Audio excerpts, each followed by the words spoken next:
Language is one of the most amazing gifts we have as human beings. Language has the ability to mend relationships, nail a job interview, or even impress your professor. Words such as "I'm sorry" or "it was my fault" can begin to heal hurt feelings. The three little words "I love you" can spark a new relationship or tighten a family bond. Simply put, language and words have a lot of power. What you choose to do with that power is up to you. When giving your speech, you want to be effective and capture the audience's attention with the power of your words. You will do this by choosing words that are respectful, rhetorically sensitive, inclusive, and ethical. There are many ways to do this, so keep these few tips in mind as you create your ethical speech. First, choose words that are inclusive. Inclusive language is defined as language that does not leave out any group of people. Using inclusive language doesn't leave out any one of the conversation, such as the phrase, "When a soldier goes to war, he should have the best possible equipment." We should all agree that this statement is not inclusive. It leaves out female soldiers. And shouldn't they have the best possible equipment as well? A father who is at home with his children while his partner is away fighting for our country, this statement would not be considered rhetorically sensitive. The inclusive way of saying that statement would be, "When soldiers go to war, they should have the best possible equipment." This will ensure that audience members are not offended by leaving out another member of the group.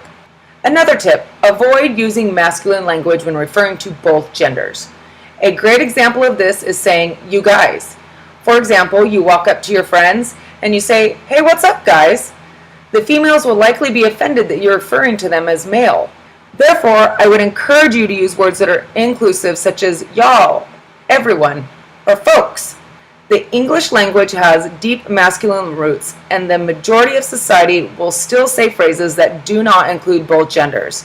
As a scholar, take a stand for gender equality, even if it's just changing something simple as saying, "you guys."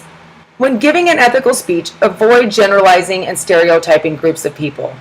Stereotyping is the misjudging of an individual by assuming that he or she has the characteristics of some group, that every single individual is exactly like the other. Within our diverse community of Los Angeles, there are many stereotypes about different races and ethnicities. When delivering your speech, avoid these stereotypes so you don't potentially offend an audience member. Stereotypes also pertain to race and gender. In the hit movie Meet the Parents, Gaylord is a male nurse. In the recent past, nurses have primarily been female. Therefore, when Gaylord is a nurse, his father-in-law feels as though it is necessary to specify that he is a male nurse. The fact that he is male should be irrelevant to the type of job that he has. Los Angeles is a melting pot, and I'm sure that most of you have experience with stereotyping or being stereotyped. It can be very hurtful and offensive. Therefore, as a speaker, you want to avoid generalizations when choosing your words for your speech. Think of your audience and be sensitive to others' differences.